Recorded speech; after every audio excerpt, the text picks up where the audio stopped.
আমাদের ব্রেন এবং স্পাইনকে কভার করে থাকে একটা ফ্লুইড, যার নাম হলো সেরিব্রোস্পাইনাল ফ্লুইড। ব্রেন ও স্পাইনের বিভিন্ন ইনফেকশন বা ইনফ্লামেশনের মেসেজ কিন্তু এই ফ্লুইডটা বয়ে বেড়ায়।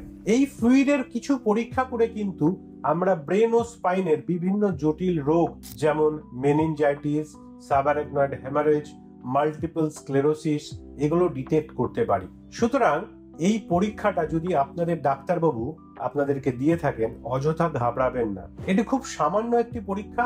এটি রোগীকে পাশ ফিরিয়ে অথবা বসিয়ে করা হয়।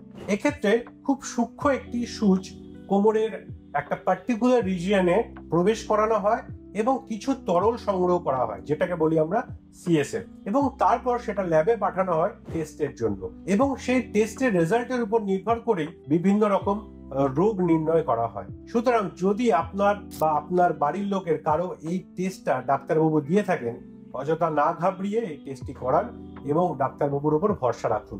সুতরাং লাম্বার পাঞ্চার বা সিএসএফ ট্যাপ হলো মস্তিষ্ক ও স্নায়ুর রোগ নির্ণয়ের একটি নির্ভরযোগ্য স্টেপ।